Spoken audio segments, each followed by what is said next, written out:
Hi everyone. Namaskaram.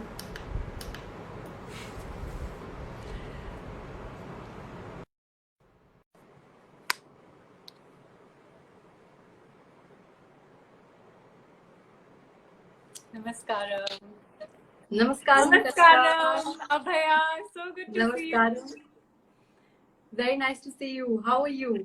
I am glad. I'm glad that we're finally doing this. And even though we had to push it a little bit, but for Yeah, very good reason. So I'm glad we're finally doing this. nice to see you and hope you did get time to watch Sadhguru's live. I didn't. I didn't actually get time to watch his live. And so I don't know if you know this, but we're doing like this free intro to yoga tomorrow online.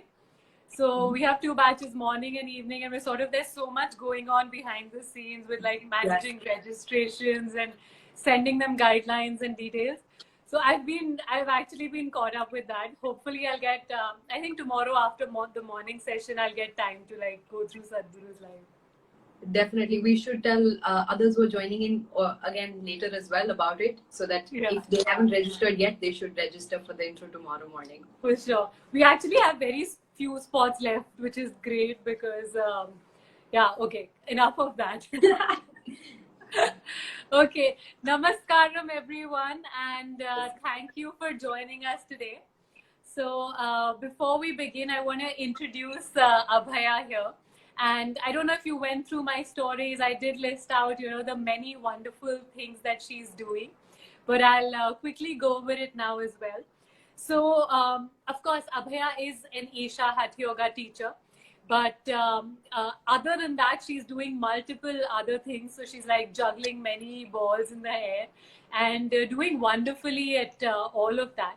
So the reason we wanted to do this was because a lot of times I get asked, is it financially sustainable to become an Isha teacher and do a teacher training and then teach after? Should I quit my job and do this? And of course, we've always maintained that we're not the right people for you to, for us, it's not right for us to give you that advice. It is something that you have to arrive at on your own. However, we can help you out with examples of what different teachers are doing.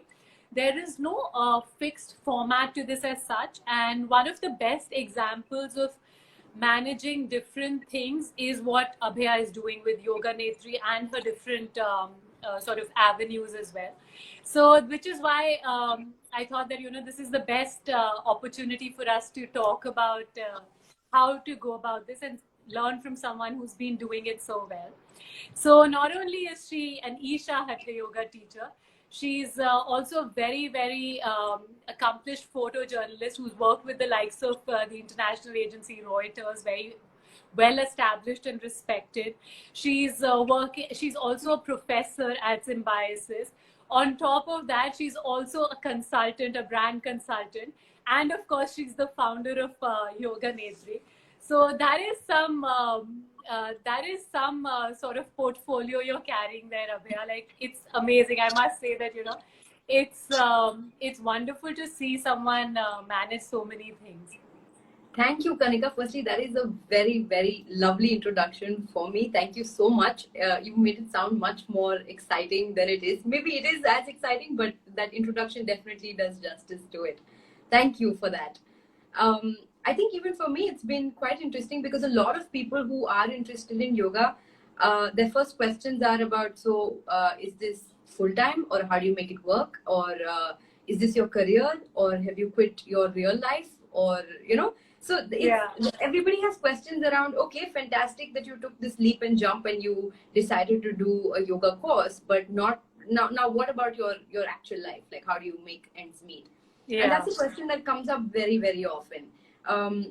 They think a lot of times yoga or teaching yoga is kind of looked at as a side job or as something else that you do in the background of something else. So and for the longest time, yoga actually for me has, for the last 3 years, I have been running Yoga Netri full time. It has been my full time occupation, profession, everything. And it takes a lot. It takes a lot of time, effort, energy to to put it out there. It's not just about teaching in the morning. The whole day kind of goes in making sure that people know about it, or you have registrations Yeah, process for getting absolutely. people in, and a finance, like every other business that you know of, every department that it may have. As a yoga teacher, you are running all of those departments on your own. Whether you know marketing or not, you've got to figure it out. Whether finance or not, you have to do your own accounts. Whether you know how to Absolutely, yeah. socialize, meet people, let them know about what you're doing. So all of those things get packed into one. So, but yeah, so I definitely wanted to talk about this and talk about it with respect of how I'm doing it. Many people have different ways and different avenues of teaching. So for me, it's slightly different. Yeah. So, for those of you who are sort of curious about this, so there are different ways in which you can approach teaching. So, one would be, you can, of course, have your own studio and organize regular workshops and classes, which is what a lot of teachers do. However, there are also teachers who are operating independently. So, we'll see, if in the future we can have a chat with somebody who's doing that. But tell me, how's the experience been? It's been what, more than 4 years since Yoga Netri happened? Yeah, Yeah. about So 4 years of sort of nurturing and growing. It's like your baby. And if you go to if you don't already follow Abhaya, but if you go to Yoga Netri's Instagram page, you will see that there's such a beautiful aesthetic to her Instagram page, which is what really impressed me. When I knew nothing about you, and I would see your posts and I would follow you on Instagram, and I would see your posts, and I would instantly know that this is a Yoga Netri post, because there's such a characteristic aesthetic, and it's been built so beautifully that that itself shows the attention to detail. So I can't even imagine like how that has sort of trickled into the other aspects of Yoga Netri. You want to talk a little bit about that? How did that happen? And so I think that it actually stems firstly a very big thank you to my team. There are a very dedicated group of people who work with me to make this happen. But it stems really from the very core essence of yoga itself, because it is about paying attention to the detail. Designing that or putting work into branding, for me it's not really hard work, because it's enjoyable, in the sense the same amount of detail that you spend to, or attention, when you really pay attention to something, you know what's needed for it. So, and it flows quite effortlessly in that way, when there is a certain sense of that's feeling right, and it comes from that attention and beauty and detail, which is what yoga brings. When you start practicing, that's how attentive you become to, let's say, what you're eating, or how things are behaving within you, or how the climate is affecting you, or how your practices are changing within you. It's the same thing that comes also on Instagram.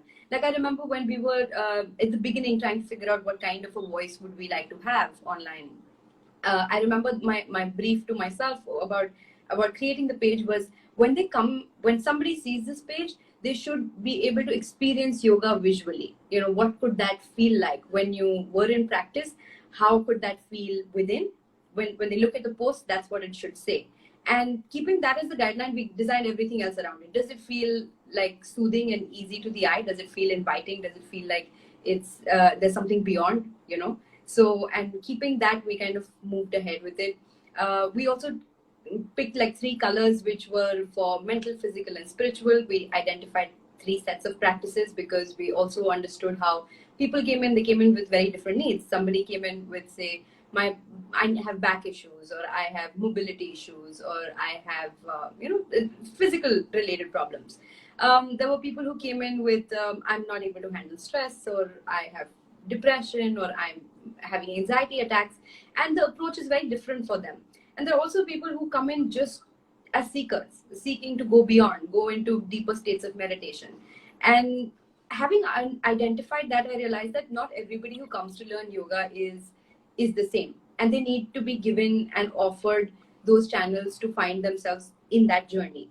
So, using the branding, we kind of incorporated this philosophy by dividing the colors up, and each color was to represent each part, mental, physical, and emotional, or it was spiritual, and that's how we did that. So this process took a really long time to finally come and take shape.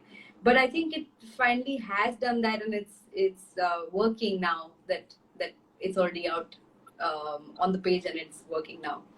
Yeah, it's So absolutely beautiful. And I'm so glad, that there's such a deep philosophy behind the aesthetic, and sort of, each post is very well thought out. And this connects very beautifully to something I wanted to